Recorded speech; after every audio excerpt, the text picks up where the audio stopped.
ప్రభుత్వ రంగంలో ఉన్న వైద్య రంగాన్ని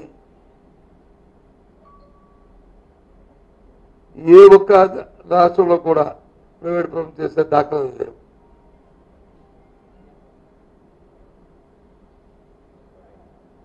గుజరాత్ లాంటి రాష్ట్రంలో చేసినప్పటికీ కూడా కొత్తగా ప్రారంభం చేసే ఏ కాలేజీనైనా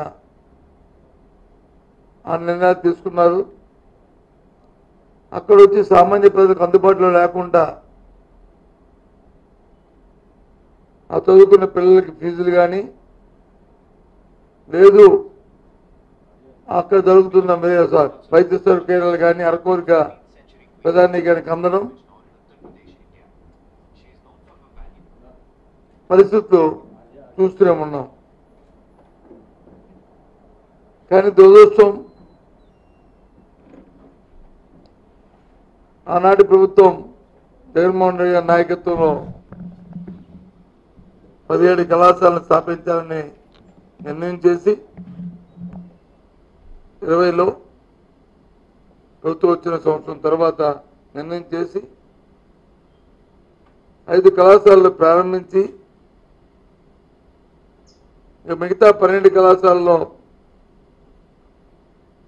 ఒక 7 కళాశాలని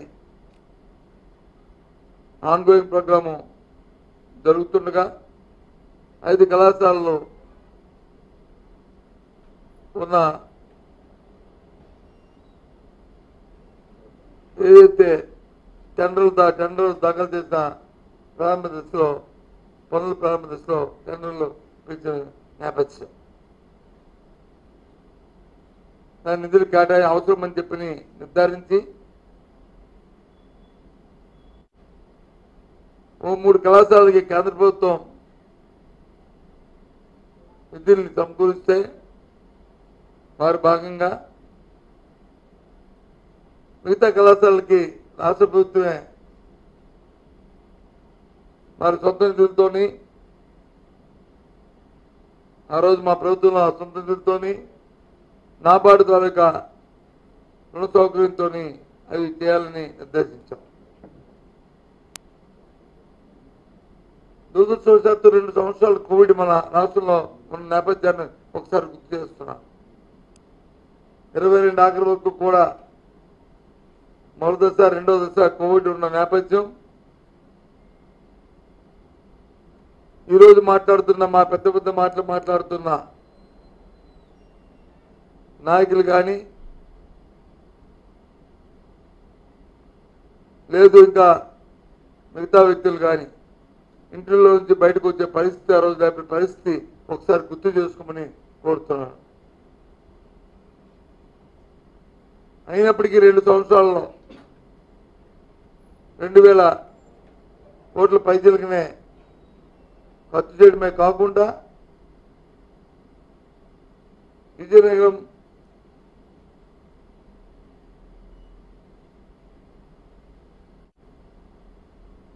రాజమండ్రి ఏలూరు మచిలీపట్నం నంద్యాల జిల్లాల్లో కాలేజీల అడ్మిషన్స్ కూడా ప్రారంభించిన నేపథ్యం. నేను కూడా 1-2 కళాశాలకి విజయనగరం మిగతా ఇంకో కళాశాలకి నేను ప్రారంభంలో కూడా పాల్గొనడం కూడా గర్వకారణంగా చెప్పుకుంటున్నాను. ప్రభుత్వాలు వచ్చి ప్రజల కోసం ఆలోచన చేయాలి కానీ ప్రజా ఆరోగ్యం గురించి ప్రజా సౌకర్యం గురించి ఆలోచన చేయాలి. అంతేగాని వాళ్ళ దోపిడీ కోసం వాళ్ళ స్వార్థం కోసం సొంతం కోసం ఇలాంటి నిర్ణయాలు తీసుకోవడం చాలా దుశ్చర్యం. ఇది ఎక్కడా కూడా చూడలే. అదేటో కానీ చంద్రబాబు నాయుడికి ప్రైవేట్ రంగంలో ఎప్పటి నుంచో చూస్తున్నాం. వరల్డ్ బ్యాంక్ నుంచి డబ్బులు దగ్గర నుంచి వరల్డ్ బ్యాంకు చేతగాడని చెప్పి ఆ రోజు వామపక్షాలని మాట్లాడిన నేపథ్యాన్ని ఒకసారి గుర్తు చేస్తున్నాను. ఆ రోజు నుంచి కూడా ప్రభుత్వ రంగంలో ఏదైనా ప్రజా సౌకర్యం కోసం సౌలభ్యం కోసం జరుగుతున్న కార్యక్రమం ఏదైనా ఉంటే దాన్ని ప్రైవేట్ వ్యక్తులకు ఇచ్చే పరిస్థితి. ఈరోజు ఇప్పటికే 10 కళాశాలను ఇవ్వాలని క్యాబినెట్లో నిర్ణయం చేయడం, ప్రారంభంగానే 5 కళాశాలలు ఉన్నాయి. ఇంకో ఈ నేపథ్యంలో వచ్చి ఈ ఇస్తున్న పరిస్థితులని చెప్పి ప్రజలు కన్విన్స్ చేస్తే ఆలోచన పర్వాలే. కానీ కట్టిన కాలేజీల్ని ఇంకా ప్రారంభం చేయబోయే కాలేజీలని అడ్మిషన్లు వచ్చి శాంక్షన్ చేస్తే పులివెందుల లాంటి కాలేజీలకి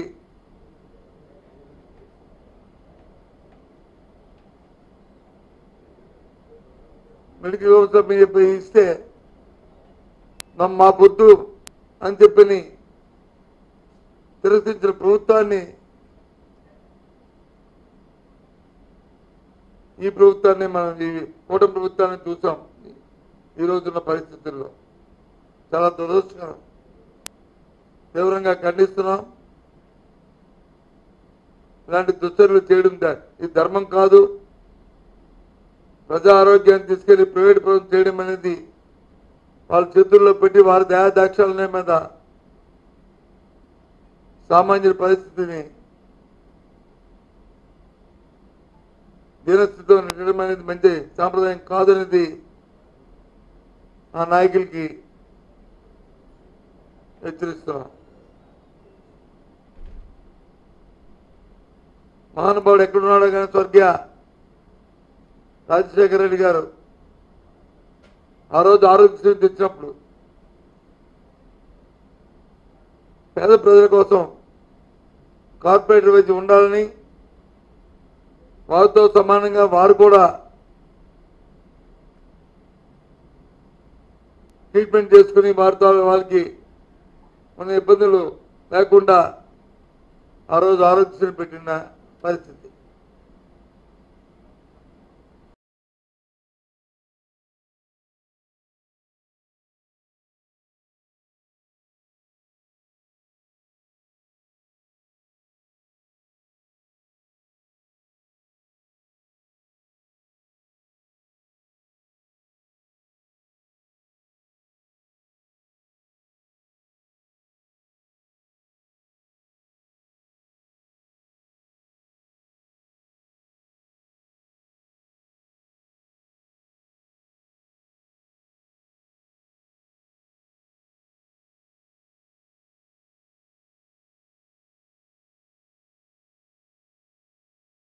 మనం ఈ కూటమి ప్రభుత్వాన్ని చూసాం. ఈ రోజున్న పరిస్థితుల్లో చాలా దురదృష్టకరం. తీవ్రంగా ఖండిస్తున్నాం. ఇలాంటి దుశ్చర్యలు చేయడం ఇది ధర్మం కాదు. ప్రజా ఆరోగ్యాన్ని తీసుకెళ్లి ప్రైవేట్ పరం చేయడం అనేది వాళ్ళ చేతుల్లో పెట్టి వారి దయాదాక్షాలనే మీద సామాన్యుల పరిస్థితిని దీనస్థితితో నెట్టడం అనేది మంచి సాంప్రదాయం కాదనేది ఆ నాయకులకి హెచ్చరిస్తున్నాం. మహానుభావుడు ఎక్కడున్నాడో కానీ స్వర్గీయ రాజశేఖర రెడ్డి గారు ఆ రోజు ఆరోగ్యశ్రీ తెచ్చినప్పుడు పేద ప్రజల కోసం కార్పొరేట్ వైద్యం ఉండాలని, వారితో సమానంగా వారు కూడా ట్రీట్మెంట్ చేసుకుని వారితో వాళ్ళకి మన ఇబ్బందులు లేకుండా ఆ రోజు ఆరోగ్యశ్రీ పెట్టిన పరిస్థితి. పెట్టిన మొదటి సంవత్సరంలో ఇన్సూరెన్స్ కంపెనీతో డైప్ అయిన పరిస్థితి కూడా మనకు తెలుసు. అప్పుడున్న నేపథ్యంలో సామాన్యులు ఇబ్బంది పడుతుంటే ఇన్సూరెన్స్ అప్పుడున్న కంపెనీలు అరకొరగా వారికి సౌకర్యాలు కల్పించడంలో అడ్డులు పెడుతుంటే కాదని చెప్పి ప్రభుత్వం ఒక ట్రస్ట్ ఏర్పాటు చేసి తద్వారా ఆ రోజు చేసిన నేపథ్యం. ఇప్పటికే 14 నెలల కాలంలో ఈ రాష్ట్రంలో పూర్తిగా ఆరోగ్యశ్రీని నిర్వహణ చేశారు. పేదవాడికి ఏ హాస్పిటల్కి వెళ్ళి ఎక్కడ వైద్యం దొరకట్లే. ఎంతసేపు కబుర్లలో ఉన్నాయి తప్ప, మాటల్లో ఉన్నది తప్ప చేతుల్లో ఎక్కడ కనిపించట్లే. స్వయంగా క్షేత్రస్థాయిలో పరిశీలించండి. వెళ్ళండి నెట్వర్క్ హాస్పిటల్కి, అక్కడున్న పేషెంట్ని అడగండి ఎందుకు కారణం. సకాలంలో వాళ్ళకి వచ్చి నిధులు చేయకపోవడం వల్ల హాస్పిటల్ పడుతున్న వాళ్ళు పూర్తి స్థాయిలో వైద్యం అందించడానికి నిరాకరిస్తున్న నేపథ్యం. ఏమనంటే మీ ప్రభుత్వం అయిపోయినప్పుడు వాళ్ళు బకాయి పెట్టిస్తారు, అందుకే మీ బకాయిలు మీ ప్రభుత్వం ఉన్నప్పుడు బకాయిలు పెట్టలేదా? మీరు 2019లో వైసీపీ ప్రభుత్వానికి వచ్చి అధికారం అప్పచెప్పినప్పుడు మీరు సున్నా బకాయిలు ఉన్నాయా? ఆ రోజు లేవా? ఇది కంటిన్యూ ప్రాసెస్. ఈ రోజుకి 2 లక్షల రూపాయలు 2 లక్షల కోట్ల రూపాయలు అప్పు తీసుకొచ్చారు. ఈ 2 లక్షల కోట్ల రూపాయల్లో అందులో 6,000 కోట్ల రూపాయలని మీరు వచ్చి ప్రజా ఆరోగ్యం కోసం, హాస్పిటల్ కోసం వచ్చి మీరు వచ్చి ఖర్చు చేయడానికి మీ మనసు ఒప్పలేదా? దాంట్లో కూడా మీకు కమిషన్లు, దాంట్లో కూడా మీకు లాలుచులు, దాంట్లో కూడా అవినీతి కోసం ఆలోచన చేస్తున్నారా? ఇదేనా పరిపాలన? ఇందుకేనా మీకు అధికారం ఇచ్చింది?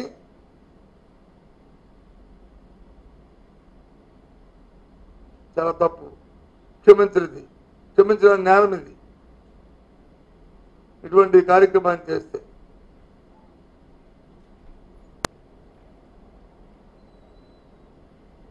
ముందు ప్రజాతాలకు శ్రేయస్సు, ప్రజాతాలకు ఆరోగ్యం మహాభాగ్యమని పెద్దలు అన్నారు.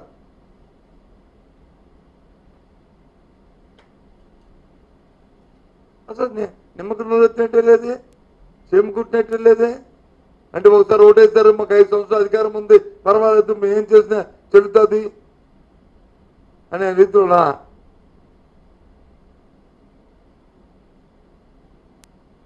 కాబట్టి రాష్ట్ర ప్రధానికి అందరూ కూడా ఈ ప్రభుత్వం చేస్తున్న ఈ దుర్మార్గమైన ఆలోచనని, దుష్ట ఆలోచనని ఒకసారి ఆలోచన చేయాలని కోరుతున్నాం. మా మీద కోపం ఉంటే, లేదు జగన్మోహన్ రెడ్డి మీద కోపం ఉంటే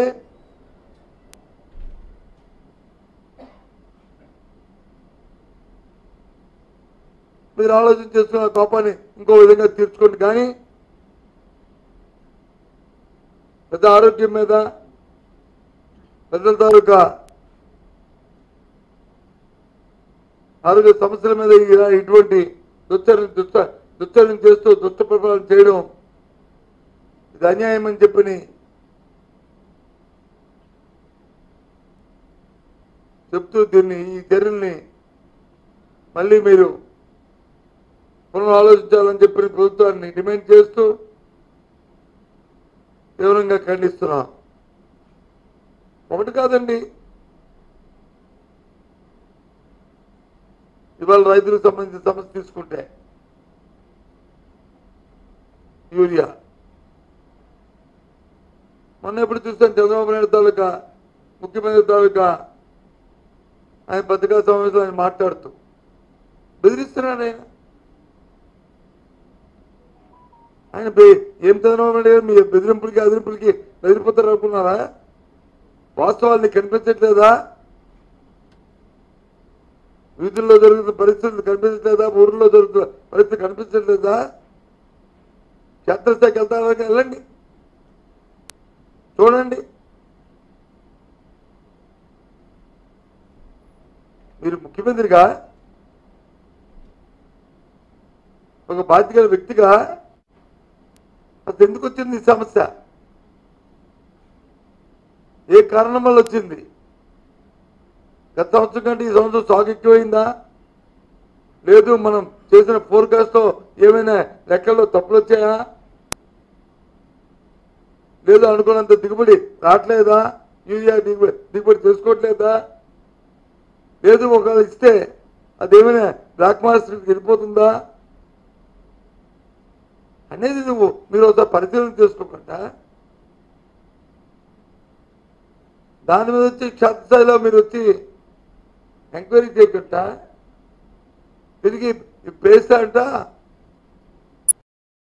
చర్య తీసుకుంటారు అని అడిగితే ఎవరి మీద చర్య తీసుకుంటారు? ఎస్, ఈ రాష్ట్రంలో యూరియా కొరత ఉంది. ఈ కొరత కారం ప్రభుత్వ తాలూకా విధానం వారు చేస్తున్న అవినీతి కార్యక్రమాల వల్ల ఈ కార్యక్రమం జరిగింది. అందుకే రైతులు ఇబ్బంది పడుతున్నారు చెప్తున్నా. ఇది రికార్డ్. పదండి వెళ్దాం మీరు నేను ఊరిలోకి చూద్దాం. ఎక్కడ ఏసీలో కూర్చొని సొన్నాయి నొక్కులు నొక్కడం కాదు. సమస్య వస్తే సమస్యని పరిష్కారం చేయడం కోసం ఆలోచించాలి. ఎదురుదాడి చేసి ఎన్నాళ్ళు ఎదురుదాడి చేస్తారు? ఎందుకు 5 సంవత్సరాలు కదా, గత ప్రభుత్వం 5 సంవత్సరాలు యూరియా సమస్య రాలేదు, ఏం పంటలేదు. అప్పటికంటే అప్పుడే ప్రొడక్టివిటీ తగ్గిందా? చేయండి లెక్కలు చూడండి.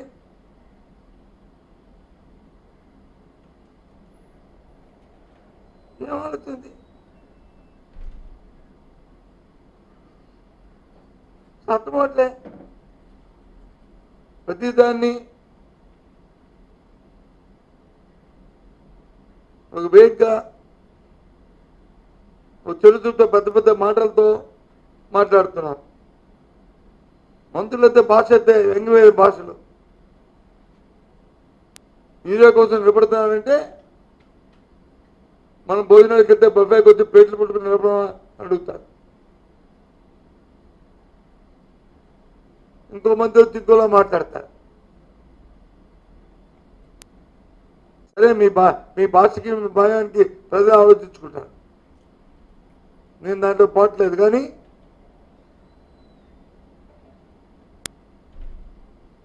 పరిష్కారానికి మార్గం చెప్పండి. ఇదిగో ప్రజలకు ఒక భరోసా ఇవ్వండి.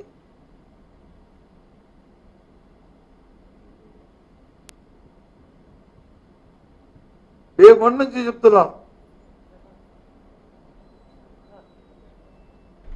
ఆ రోజు మా ప్రభుత్వంలో ఆర్బీఐకి పెట్టాం. మా విధానం అది.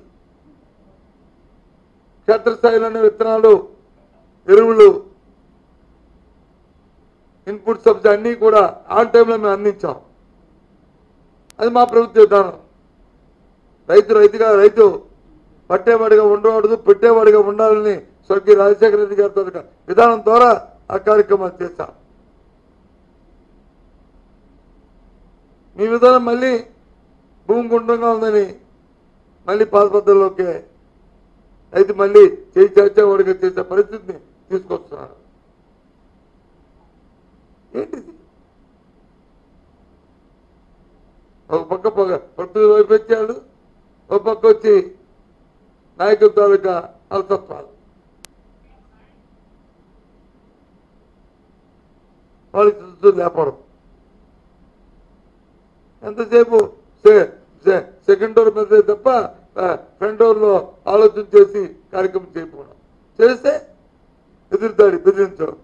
నువ్వు మాట్లాడితే చేస్తావు. మరి నిన్నగాక మొన్న మీ సొంత పేపర్లోనే కదా వారు తెలియజేశారని తీసుకోండి చర్య అయినా మీద తప్పైతే.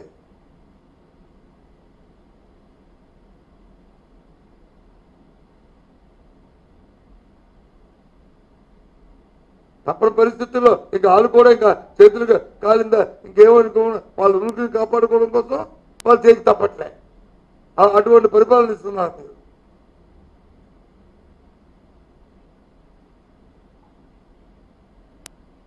ఏంటిది? ఎంతసేపు డైవర్షన్ పాలిటిక్స్. అందుకే రేపు 9వ తేదీ నాడు రాష్ట్ర వ్యాప్తంగా అన్ని ఆర్టీ ఆఫీసులకి మా పార్టీ మరి రైతు సంఘాలు రైతులతో కలిసి వెళ్ళి వినతి పత్రాలు ఇచ్చి ప్రభుత్వం ఒత్తిడి తీసుకురావాలని అని నిర్ణయించాం. ఇప్పటికే ఎంతసేపు తగ్గితే 4 రోజులు పెట్టి చెప్పుకొస్తున్నాం. మీరు చేస్తున్న ప్రక్రియను చెప్పండి. ఇదిగో రాష్ట్రానికి ఇంత యూరియా కావాలి, గత సంవత్సరంలో ఇంత ఇండియన్ ఇచ్చారు, ఇంత ఎక్స్పెండిచర్ అయింది, కన్జ్యూమ్ అయింది, ఇన్ని ఎకరాలు సోయింగ్ చేశారు, ఈ సంవత్సరం వచ్చి ఆ సోయింగ్ తెచ్చి తగ్గింది లేదా ఇంత పెరిగింది, లేదు ఇంత మేము డిమాండ్కి పెట్టాము ఇంతే వచ్చింది, దానికి కారణం వచ్చింది, వాస్తవాలు చెప్పండి. తప్పేముంది? యూరియా అంటే ఎవరు తిరిగింది కాదుగా. లేదు అంతకుముందు ప్రభుత్వం వచ్చి ఆర్బికల్ ధర వచ్చిన దాంట్లో 75-80% వచ్చి మేము రైతాంగదారులు ఇచ్చారు. కానీ మా ప్రభుత్వ విధానం వచ్చి సగం వచ్చి ప్రైవేట్ మార్కెట్కి, సగం వచ్చి ప్రభుత్వ ద్వారా మేము సప్లై చేస్తున్నాము. దానివల్ల ఆ సగంలోనూ బ్లాక్ మార్కెట్ తరలించారు. ఇక్కడ నుంచి అభివృద్ధి జరగదు, మీరు నిబ్బరంగా ఉండండి అని రైతులు చెప్పండి, భరోసా ఇవ్వండి. మీరు భరోసా చెప్పకుండా ఎదురుదారి చేస్తూ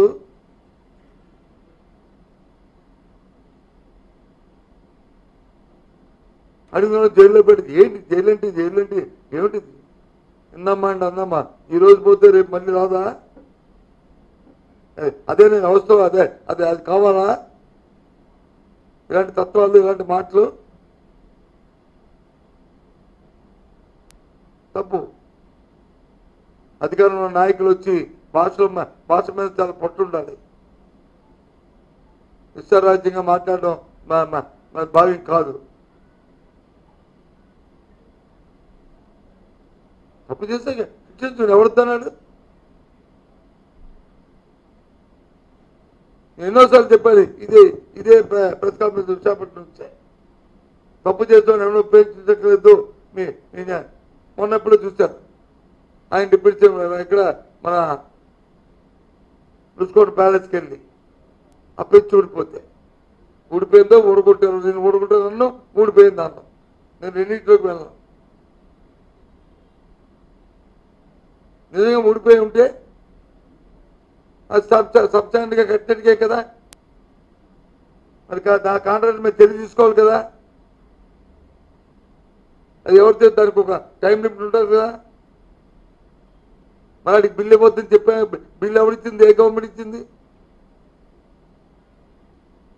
ఆ ప్రభుత్వం అంది. దాన్ని ఏం చేయాలో తెలియదు అంటున్నారు కదా. 7 కోట్ల ఆదాయం వచ్చేది అనవసరంగా ఇప్పుడు వచ్చి ప్రతి నెల 7 లక్షలు 70 లక్షలు కరెంటుగా అవుతుంది అని చెప్తున్నారు కదా. మీరు పత్రికలో రాయిస్తున్నారు కదా. మీకు చేత కాకపోతే ఇవన్నీ ఇచ్చారు కదా, లుల్లు ఇవన్నీ కూడా చిల్లర పైసలాగా వచ్చి జల్లి ఇచ్చేసారు కదా. కనీసం దాన్నైనా సరే ఎవరైనా సరే దీన్ని ఉపయోగించుకుంటారంటే ఒక పబ్లిక్ యాక్ట్ చేయండి. రూల్ ఉందా కదా.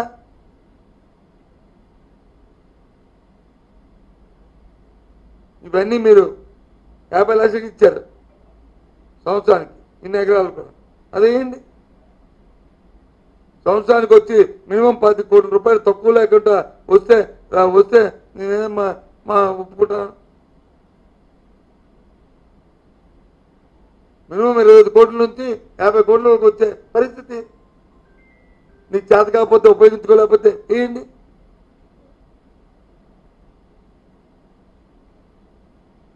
ఒక మనం వెళ్తున్నా కదా డిస్టెన్స్ మ్యారేజ్ కాటికి జైపూర్ గీపూరు ఇది ఒక ఉచిత సలహా, అంతేగాని ఇదిగో ఇచ్చిమ్మన్నారని చెప్పి మళ్ళీ నా ఆపోజిట్ కాదు. అలాగే విశాఖపట్నంకి వచ్చి ఎక్కడి నుంచో దేశంలో అందరూ వచ్చి పెట్టుకుంటారు. బుర్రుండి ఆలోచన ఉండి చేసుకోవాలనుకుంటూ ఉంటుంది. సంపద సృష్టించమంటే కఠిన మెడికల్ కాలేజ్ వచ్చి ప్రైవేట్గా పీపీ మోడల్ ఇచ్చేస్తారు. నీ తాపేదారులకి, నీ తాలూకా అంచెలకి, మీ వర్గాలకి అప్పుడు అయిపోయింది ప్లాన్ స్కెచ్. నేను చెప్తాను పేర్లు, ఆ పేర్లు నాకు ఉన్నాయి. ఏ ఊరు కాలేజీని ఎవరికి ఇచ్చుకున్నారో అనే ఆలోచన మీకు ఉందో నేను కొద్ది రోజుల్లో పేర్లు చెప్తాను ముందుకే.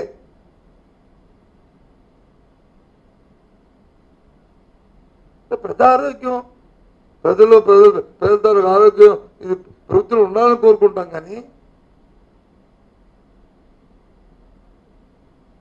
దాన్ని తీసుకెళ్ళి ఏం పని ఇది? దేశ చరిత్రలో చూడలేదు ఇలాంటి కార్యక్రమాన్ని.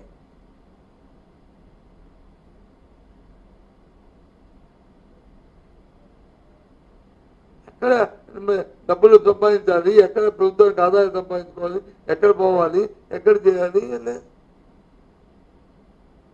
ప్రభుత్వానికి ప్రజలు, సామాన్య ప్రజలు కొంచెం మంచి జరిగింది వచ్చి మీకు ఆదాయాలు,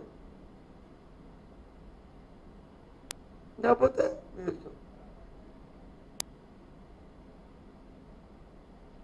అందుకని వాళ్ళ ప్రజలందరూ కూడా ఆలోచన చేయడానికే, ఆలోచన రేకెత్తించడానికే ఈ ప్రభుత్వం చేస్తున్న ప్రజా వ్యతిరేక విధానాల మీద అందుకే ప్రజలకు తెలియాలనే ఉద్దేశంతోనే ఇవాళ ఈ పత్రికా సమావేశం. అలాగే 9వ తేదీ నాడు రైతులు పడుతున్న ఇబ్బందుల్ని మళ్ళీ ప్రభుత్వం ఒత్తిడి తీసుకొచ్చి ఒక్క విషయాన్ని అడుగుతున్నానండి. ఇవాళ దేశంలో బీజేపీ పాలిత ప్రాంతాల్లో ఎక్కడైనా యూరియా సమస్య ఉందా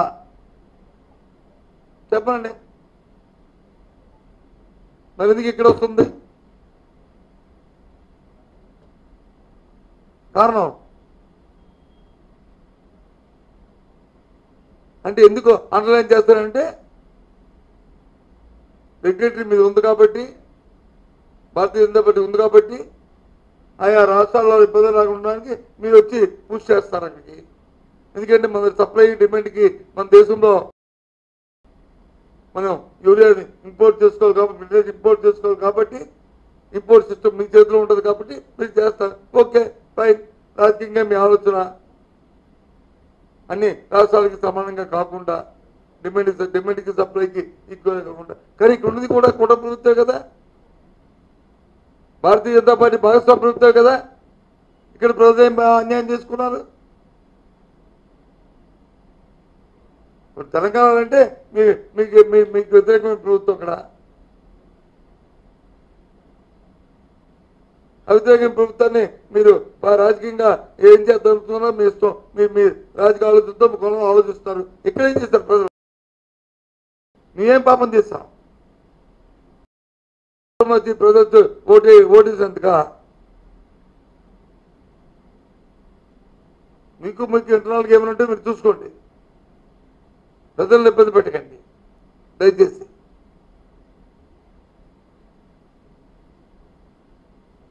నేను స్టూడెంట్ అడుగుతున్నాను, ఏ రాష్ట్రంలో ఇబ్బంది ఉందో చెప్పండి. భారతీయ జనతా పార్టీ పాలిస్తున్న రాష్ట్రాల్లో ఇక్కడ ఎందుకు వస్తుంది?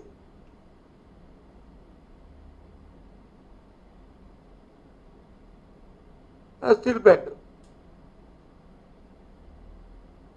మొన్న ఎప్పుడు మీరు వచ్చి పోరాటం చేస్తారని ఎవరు చేయమన్నాడు? పోరాటం ఎవరు చేయమన్నారా? మీరు చేస్తున్న నిర్వాహకుల వల్ల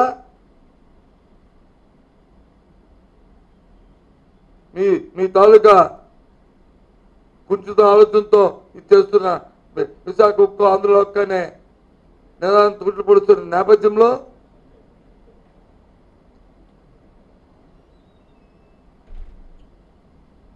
ఇక గచ్చతులు లేక ఆ ప్లాంట్ కాపాడుకోవడానికి ఈ రాష్ట్రంలో ఉన్న ప్రజలు కలిసి ఆ పోరాటాలు చేస్తున్నాం. చంద్రబాబు నాయుడు గారు ఏదో మీ ప్రాపకం కోసం లేకపోతే మీ మీద వచ్చి మిమ్మల్ని ఇందులో పెట్ట చెప్పండి బహిరంగంగా. కాదు అని పార్లమెంట్లోనో అదే మోడీతోనో లేకపోతే కుమారస్వామితోనో ఇదో మేము వెనక్కి వెళ్ళిపోతాం, డిస్ట్రిబ్యూట్మెంట్ లేదు అని చెప్పి సేఫ్ ఇమ్మండి. అది పక్కన పెట్టుకుని మీరు ఇవ్వండి. అందరూ మీకు జైజాలు కొడతాం, తప్పే ఉంది.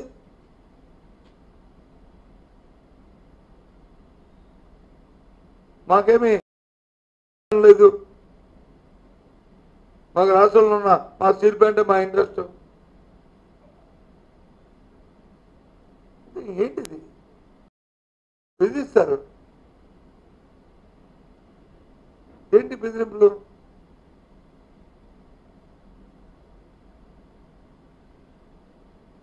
నాకు నిన్న మనం రేపు ఎల్లుండి 12 తారీఖు నాడు కూడా రౌండ్ చెప్పి నాకు కూడా ఫోన్ చేశారు. నేను కూడా వెళ్తున్నాను.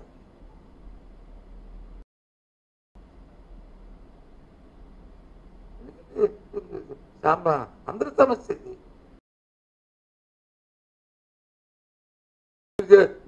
మీ పార్టీ తరఫున పంపించి మా పార్టీ విధానం ఇది కాదు ఇది అని చెప్పానండి. మీరు చెప్పండి, అక్కడ తప్పే ఉంది.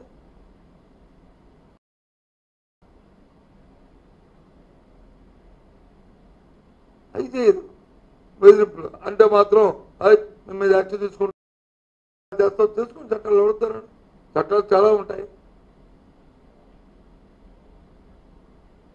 చట్టాలు చేయండి కానీ చట్టాన్ని చేతిలో తీసుకోవద్దు. చట్టం ఒక్కరికి చుట్టూ రాజ్యాంగంలో చట్టం అందరికీ సమానమే. ఆ రీతిలో ప్రయత్నం చేయండి, మాకే అభ్యంతరంలే. ఏ చట్టం చేసుకునే మాకు అభ్యంతరంలే. అందుకోసమే ఇవాళ ప్రజలు తెలియడానికి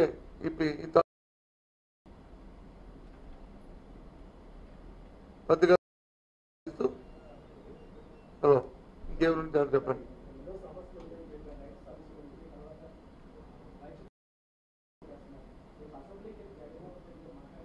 నేను మాట్లాడతా అని చెప్పాను కదా. మేము మాట్లాడతా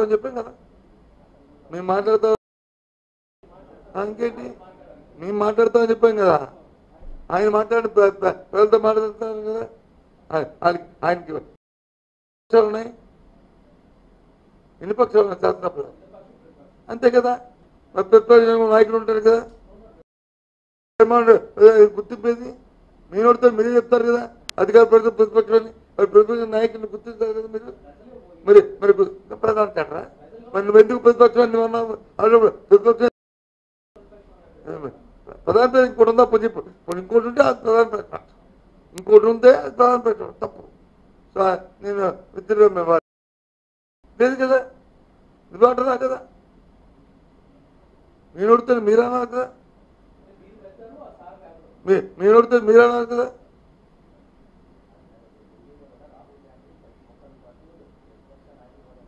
లేదు కదా, కాదు ఆయన వద్దని ఆయనకు తెలియదు కదా. ఆయన వచ్చి ఇంకో ఆయన పెట్టారు,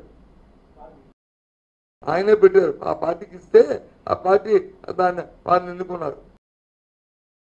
కాదు లేకపోయినా 41 సీట్లు వచ్చినా ఇస్తే జ్ఞాపకం తెచ్చుకోండి. అదే సరే మాట్లాడతారు.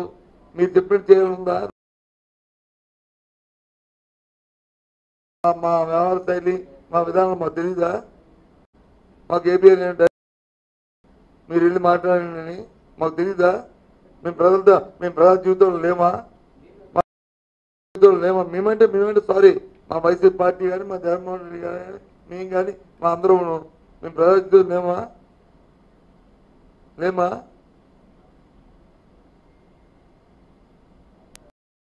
చంద్రబాబు మానేశారు, ఆ రోజు లేదా? ఏం మాట్లాడతారు? మీకు వస్తే ఒకటి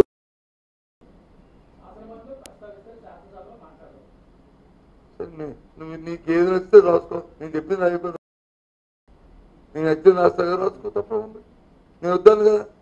నేను ఎప్పుడు సరేలే అండి. ప్రజలు రుచుకోండి. నేను ఆశ్చర్యం రెవెన్యూ జనరేషన్ కోసం ఏదో ఆలోచన చేయొచ్చు కదా అంటున్నాను. అయితే ప్రభుత్వ భవనాలు కింద వాడుకోవాలి. నేను ఫస్ట్ నుంచి చెప్తున్న మాట అది కాదు. రెవెన్యూ పోతుందని మీరు ఎవరు రాశారు? 7 కోట్ల రూపాయల సంవత్సరానికి వచ్చేది. మళ్ళీ 7 కోట్ల రూపాయలు వస్తుంది అన్నారు, అవుతుంది అన్నారు. ఎవరని పవన్ కళ్యాణ్ అనండి, లేకపోతే మంత్రి అవనియండి, లేకపోతే ఏబిఎన్ పేపర్ అవనియండి, లేకపోతే టీవీ అవనియండి, టీవీ పవర్ అవనియండి అన్నారు. నేనే ఉన్నాను పడుకోండి. నోట్లకి వచ్చి డబ్బులు ఇచ్చే కంటే, నోట్లకి డబ్బులు ఇచ్చే కంటే దాన్ని వాడుకోండి. లేదు బిల్లు ఎంత చెప్తాడు, రేషన్ బిల్లు ఎంత చెప్తాడు చూడండి. ఈ సంవత్సరం కాలంలో ఎంత ఇచ్చారు, ఒకటి. రెండోది టూరిజం ప్రాజెక్ట్ కింద ఇస్తే సంవత్సరానికి మినిమం 10 కోట్లు వస్తుంది, 42 కోట్ల లెక్కలు ఇస్తారు ఇస్తారా. అంతేగాని నేను ఇచ్చిమని చెప్పి నేను అంటలేదు. ఇదేమా మీ అన్నగా సంపద సృష్టిస్తామని, చెత్తను సంపదిస్తే చెత్తకప్పు కొట్టించేస్తారు, చెత్తకప్పు కొట్టించేస్తారు రాష్ట్రాన్ని. ఈ మిడిల్ కాలేజ్ ఈ చెత్త అవుతుంటాయి.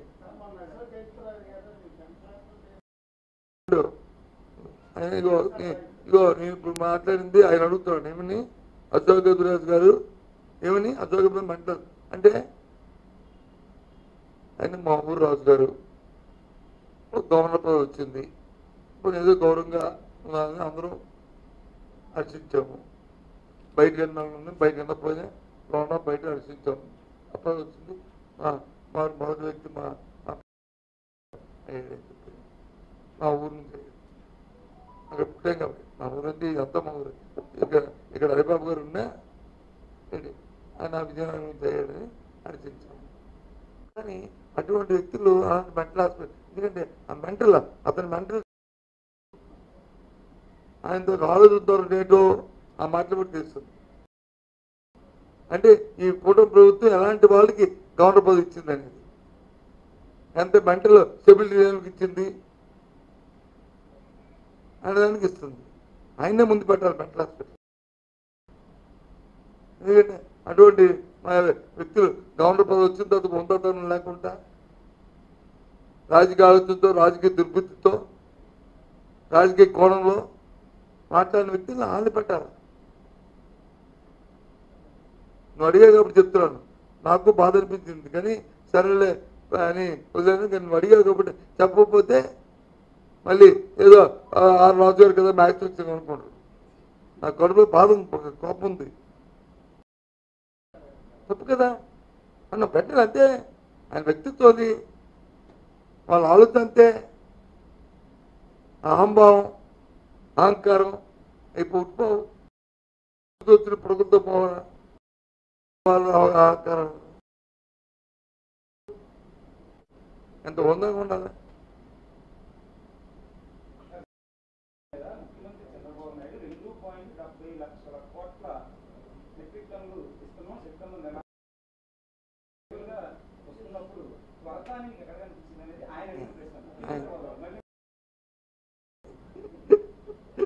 నేను ముఖ్యమంత్రి హోదాల్లో అడుగుతున్నప్పుడు నేనన్నీ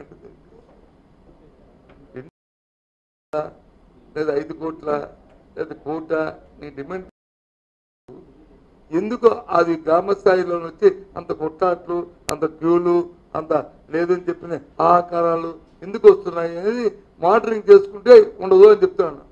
అవి క్రియేటా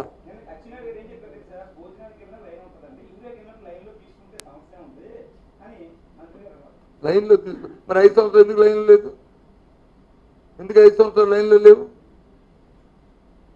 వైసీపీ ప్రభుత్వం 5 సంవత్సరాల్లో ఎందుకు లైన్లు లేవు? అప్పుడు భోజనాలు మానేశారా? అప్పుడు పెళ్లి పేరెంట్ కావాలరా? అప్పుడు ఎందుకు పెళ్ళేవు? నీ అవైలబిలిటీ ఉంటే ఈరోజు కొంత తీసుకుంటే, రేపు కొంత తీసుకుంటే, 2 కొంత తీసుకుంటే, అవతల కొంత తీసుకుంటే తీసుకుంటారు. ఉన్నది అని మీరు అంటారు. ఉన్నదంటే ఎలా చేస్తే రైతుకు తీస్తే అది ఊర్లో ఆ స్టాక్ పాయింట్లో ఉన్నదో లేదనేది సింపుల్ లాజిక్. దీని అందరికి కారణం ఏంటి? మానిటరింగ్ లేకపోవడం, రకమైన పద్ధతిలో పంపిణీ జరగకపోవడం. లేదు అంటే మన కళ్ళ ముందే ఇంకోటి బ్యాక్ డోర్లు వెళ్ళిపోవడం. అమ్మమ్మ వెళ్ళిపోతుంది, అమ్మ దొరకదేటో ఆడ అమ్మేసుకున్నాడు ఇటు అదో షావుకారు కొట్టు నుంచి ఇంకో ఇంకో దగ్గరికి వెళ్ళిపోతుంది, లేదా పక్క రాష్ట్రం వెళ్ళిపోతుంది. భయం వస్తే ఆటోమేటిక్ వస్తుంది. డిమాండ్ సప్లై కదా. నీకు ఎప్పుడు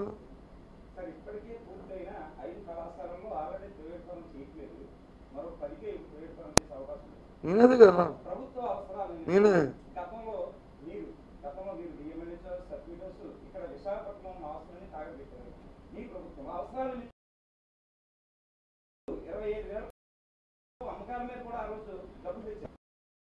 తాకట్టు విధానం వేరు. నువ్వు ఇప్పుడు ఇప్పుడు ఇప్పుడు ఈ ప్రభుత్వం తాకట్టే పెట్టలేదా? ప్రభుత్వం తాకట్టే పెట్టలేదా? ఈ ప్రభుత్వం ఎప్పుడైతే నీకు ఇస్తావో, గవర్నమెంట్ గ్యారెంటీ ఇస్తావో, ఆటోమేటిక్గా ఈ ప్రభుత్వంలో అంత అన్యాయం అంటే థర్డ్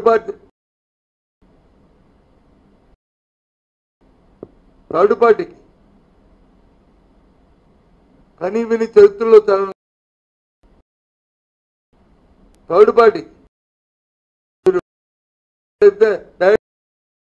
భర్తీ దేశంలో ఎక్కడ జరగలే.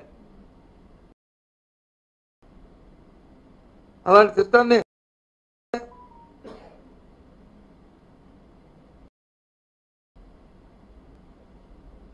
ఎందుకు చేశారు? ఎక్కడ చేసాము మనం?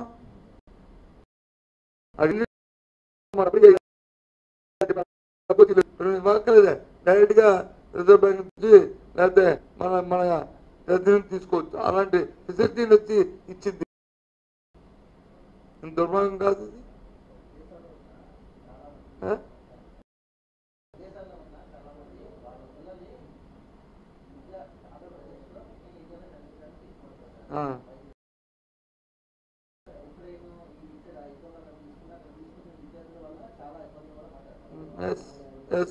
అందుకే కదా, అందుకే ఏమంటున్నాం, ఉక్రెయిన్, జార్జియా, లేకపోతే రష్యా, లేకపోతే చైనా, ఆ దేశాలు వెళ్ళకంటే ఇక్కడ చదువుకోవాలని ఏంటి ప్రైవేట్ వస్తే ఆ ఫీజు కట్టుకోలేరు పేద పిల్లలనే, ప్రతిభావంతులని. వాళ్ళకి ప్రభుత్వ రంగ సంస్థ అయితే వాళ్ళు మినిమం ఫీజు ₹1,00,000 కట్టుకొని 5 లక్షల రూపాయలకి ఎంపీ చేసుకుంటారనే ఈ సిస్టమ్ పెట్టింది జగన్మోహన్ రెడ్డి. ప్రైవేట్లో పెడితే ఇప్పుడు గాయత్రికి వెళ్ళు, లేకపోతే గీతంకి వెళ్ళు, లేకపోతే ఎన్ఆర్ఐకి వెళ్ళు, ఎంత ఫీజు? దానికి మన ఆంధ్ర మెడికల్ కాలేజ్కి ఏమో తేడా లేదా? విజయనగరం మెడికల్ కాలేజ్కి తేడా లేదా? సీట్కి విజయనగరంలోనే నిమ్స్ ఉంది, మహారాజు, దానికి ఫీజు తేడా లేదా? చెప్పండి. నీ కొడుకు కోసమే, మీ పిల్లల కోసమే, నా పిల్లల కోసం నా పక్కన దేవుళ్ళు వచ్చి ఏదో ఆమద్రం స్టాపుతున్నా.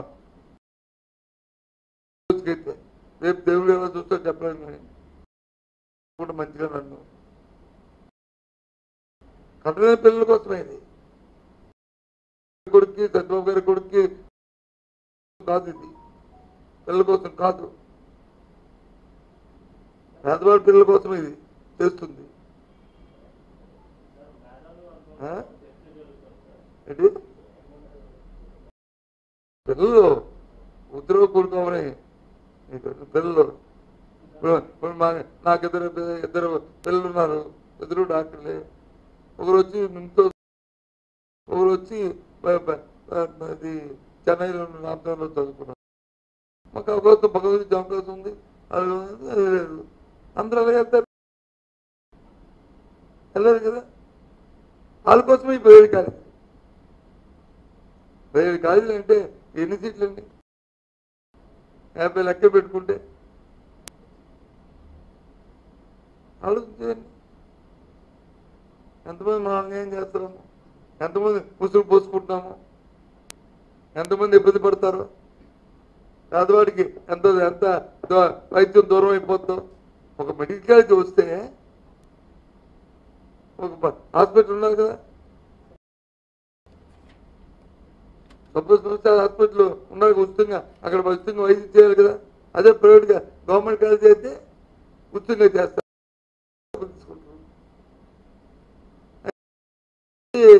వాళ్ళని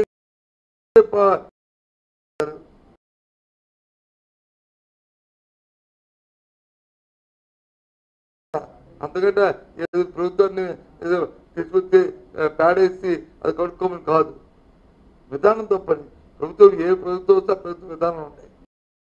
ప్రజల పరికారం ఆ విధానం వల్ల ప్రజలకు మేలు జరగాలి, సమాజం మేలు జరగాలి. అది మా కోరిక.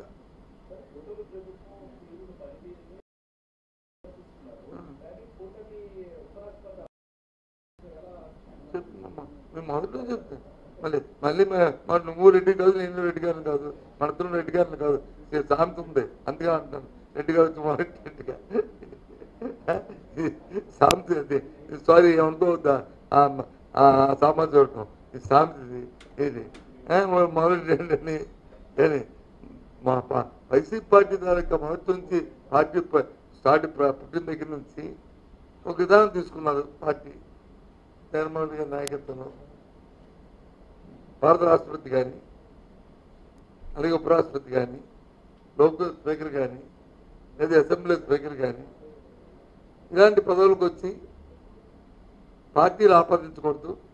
వాళ్ళకి నెంబరు ఉన్నప్పుడు క్లియర్గా కనిపిస్తున్నప్పుడు వాళ్ళకి పార్టీని పెట్టి వాళ్ళు వచ్చి చేయడం అనేది సంబంధించడం కాదు.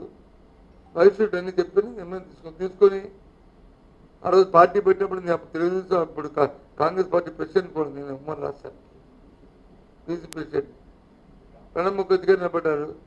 అప్పుడు మా కాంగ్రెస్ ఎగరిచ్చే కదా, మా ప్రణబ్ ముఖర్జీ గారిని సపోర్ట్ చేశారు కదా. వెంకయ్య నాయుడు గారు నిలబడ్డారు, వెంకయ్య నాయుడు గారిని సపోర్ట్ చేశారు కదా.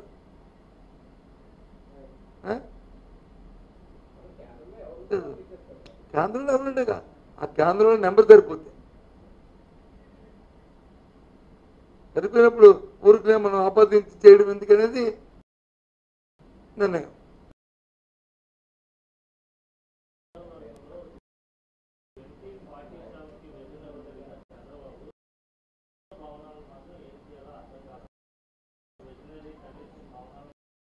అదే కదండి, సంపాదిస్తానని రాష్ట్రాన్ని చెత్త కంపు కొట్టించేస్తున్నారు. చెత్తను సృష్టిస్తానని సృష్టించే పర్వాలేదు, తప్పదు సృష్టించండి.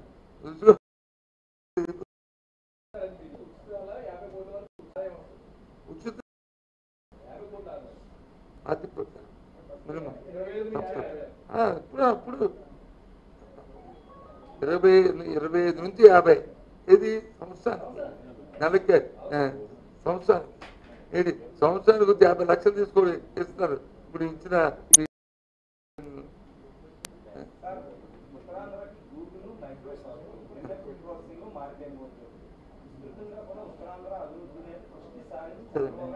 కొద్ది రోజులు ఏ పంచాయతీ తెలుస్తుంది మనకి.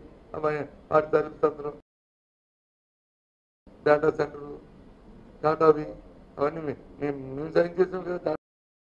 టాటా ఎవరు సైన్ చేశారు? ఇవాళ వచ్చి ఇవాళ పేపర్ చూశాను 600-800 ఉద్యోగాలు వచ్చి మహిళలకు వచ్చి ఎక్కడది కడపలో ఎక్కడ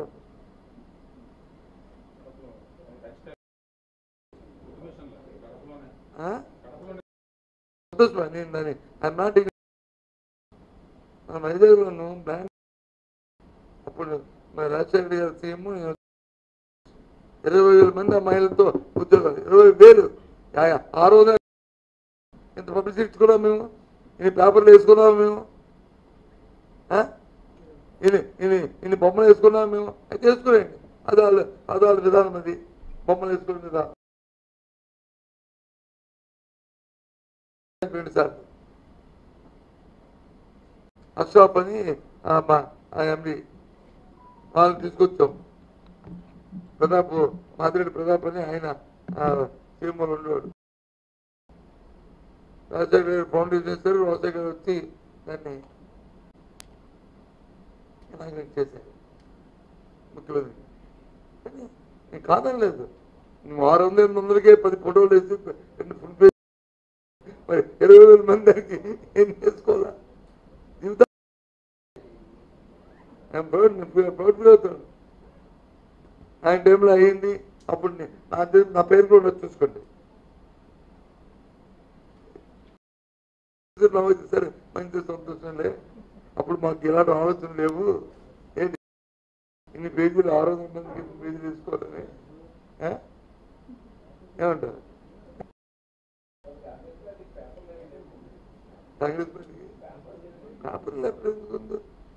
ఏంటి పేజీ మీతో రాయించడానికి వచ్చి పేపరే ఉండలేదండి.